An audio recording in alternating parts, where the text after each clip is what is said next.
Growing up, I used to love playing with bubbles. I used to love to stick the wand to the jug, pull it out, and wave the bubbles all over the place to watch them go flying. As I grew older, I also realized that adults like to play with bubbles, and this is especially true in Chinese real estate. Hi, my name is Chaz Duffield, and today I will be telling you how you can invest in Chinese real estate. First, we're going to go over the pros and cons of the Chinese real estate market as a whole. Second, we'll look at 2 prospective cities, and third, go over my recommendations for each. Now, before we get into specifics, let's look at the Chinese real estate market as a whole. There are a number of pros to investing in Chinese real estate. The first is rapid economic development. China's GDP has increased by $2 trillion in the past 5 years and shows no signs of slowing down anytime soon. The second reason to invest in Chinese real estate is there's lots of underdeveloped land in China. And this is due to a number of rising cities that have not utilized all the land under their jurisdiction. And the third reason to invest in Chinese real estate is a large growth in the median household income. In fact, in the past 10 years, China's median household income has doubled. However, there are 2 notable cons to investing in China today. The first is that all land in China is state-owned. The second is that there's a fear of a bubble occurring in China right now.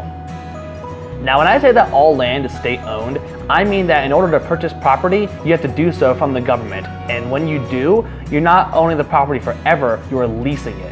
For example, if you wanted to buy a piece of property to build a house on, you can only own that property for 70 years, after which you can renew your lease to the government, but it's fully at their discretion. On the note of a bubble, there are fears that China is currently experiencing a housing crisis bubble similar to how we experienced back in 2008. This is due to large housing price increases in the past 5 to 10 years.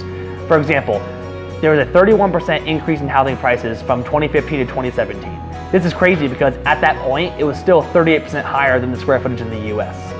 However, unlike the US, China's government recognizes these concerns and is taking preventative measures to make sure that this does not happen to them as well.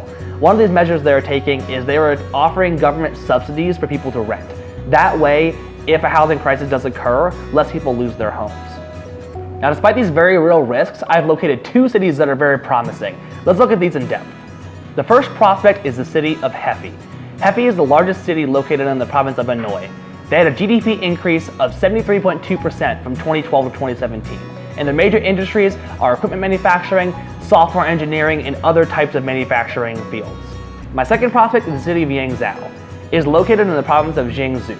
From 2012 to 2017, they had a GDP increase of 72.65%. Now, the really cool thing about Yangzhou is its government offers subsidies to high-end professionals for their renting fees. This means that there's a large market in Yangzhou for high-end customers.